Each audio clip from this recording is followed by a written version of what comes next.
Most people think moving to Canada solves everything, but living with sickle cell here in Canada comes with a completely different reality. This is what and why life actually looks like living with sickle cell in Canada. Am I really that much? And breaking these niggas down like a camel. You don't really know you. Hey my loves, it's your girl Precious John here again. I am Nigerian. I live in Canada. I've lived with sickle cell my entire life, and on this channel I share real life experiences, not just the strong moments but also the hard ones, and what it is living with sickle cell as a Nigerian in Canada. Guys, please don't forget to subscribe, like, comment, and share. With no further ado, let us get right into the video.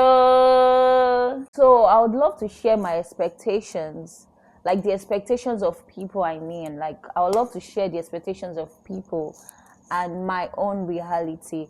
First, when I moved to Canada, I thought, I would stop falling sick, I will not be having pains. I will not have to visit the hospital. I'll stop having crisis, because people were like, let her travel. Maybe when she travels, blah, blah, blah. I'm so sorry. She would stop falling sick. And that was what I thought, because, they said Canada has like the best health care and it will make everything easier.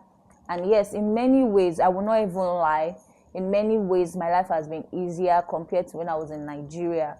But what people don't tell you is sickle cell does not just disappear because you move to another country. Oh no. Sickle cell does not disappear. You still have it. So with the weather, Canada has like the weather situation and all. So that was what I expected, and that was what my family also expected, that when she travels to Canada, her life would be better. She would stop falling sick. But, sickle cell was still in my body, and I was stressing my body, with working and schooling and everything compiled together. But thank God, at midnight, sometimes I would have to drive myself to the hospital because, I was alone here. And, but I'm grateful to God that eventually I found a community of support that, they were there for me. Do you get? So I also like to talk about some of my experiences, my day-to-day experiences as someone that has sickle cell that lives in Canada. Some mornings I wake up and I'm like, my first thought is, how does my body feel today? Because I'm like, am I strong enough to go to school today? Am I strong enough to go to work today? How is my body feeling? It's not about, you just pick your body up and you're on the go. But for me, it's about, how am I feeling? Am I feeling good enough to go out today? Am I feeling good enough to, struggle? Because there's different kinds of crises. Sometimes you feel is a type of pain that, see, there's no crisis that you can even, sometimes there are some crises that you try to push through, but you just face different challenges. I've come to realize that people don't really understand what you're going through when you're living with a chronic illness. People don't really get it, which is okay, which is fine. They don't have to get it, but it is a lot managing things people cannot see. It's a lot managing your day-to-day activities. You have things to do. You have a lot in your head that you have to do. And you're like, your body that is supposed to help you do these things can't do them. Do you know how that is? It's really traumatizing. And one thing that has affected me here in Canada is the weather combined with the stress. Like, for me, it's funny that I don't really fall sick during winter like that. But I have my moments. Sometimes I have this crisis, but like I'm talking about vascular crisis, like the ging crisis, like the big deal crisis. that would take me to the hospital. I rarely go to the hospital during winter, and that's for me. Even though the weather is a big change, like when I came here, the weather was a big change for me. The first crisis I ever had when I came here was in April, and my leg, it was at the back of my feet. It was painful. It was painful, and I held that pain for 10 hours because I was scared of going to the hospital. So these are the things that, sickle cell warriors endure that nobody really know. Like I said, one of my most toughest challenges is winter and stress. And I talked about the fact that from my own experience, I rarely fall sick during winter, and I'm going to be telling you why, because I try my best to I layer up a lot, not just physically, like mentally. Sickle cell is draining. Oh my god, sickle cell is draining, man. I don't know why I'm laughing, honestly, because this is a serious business, but something came to my head when I mentioned mentally. Sickle cell is draining. Yesterday, I was going through a video concerning people that have sickle cell and the medications that we use, the opioids, the strong medications that we use. I'm not talking about the medications that we use today, right?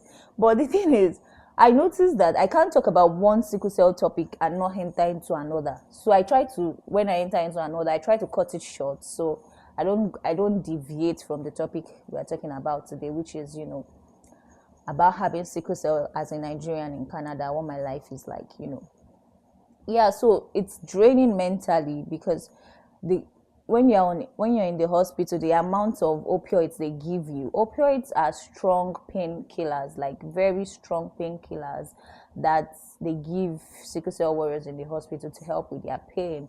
So the amount of opioids you consume also messes with your head. But people don't know that, and that's why I'm here to educate us today. People don't know that the injection that a sickle cell warrior takes can mess up with their mental health, can mess up with their attitude. Like sometimes you'll be in the hospital and you're already dealing with a lot because every other person life is moving on and yours is at a pause. Oh my god. I'm sure you guys have seen my surgery video. There's a part 1 and part 2. If you have not seen it, please check the description to watch my surgery videos, guys. I was in the hospital for 4 months and it was a lot, and that's on the mental part. I'm not even talking about the physical part now. It was a lot, guys. It was a lot. I was mentally out of space. Nobody can. I can cry almost. I cry almost every day for that 4 months, guys. That's how bad it was, But because I know that my story matters. One of the reasons why I'm trying to be strong, one of the reasons why I have this YouTube channel is because my story matters, and the story of all other sickle cell warriors around the world also matters. And there are people out there who feel the same way I feel, and I don't want to give up because of those people. I want to come here and show them that you have sickle cell does not mean that you should be timid. That you have sickle cell does not mean that you should be scared to tell people that you have sickle cell. That you have sickle cell does not mean that you cannot be strong. I want to give hope to everybody in the world that has sickle cell. I don't know where you're watching me from, Nigeria, Canada, Africa, Indonesia, Ghana, everywhere in the world.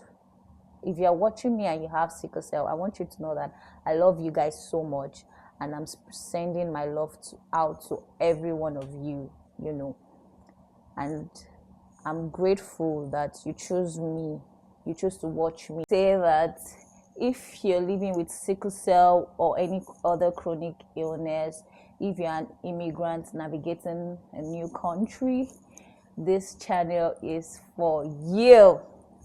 And even if you don't have sickle cell, you don't have chronic disease, this channel is also for you.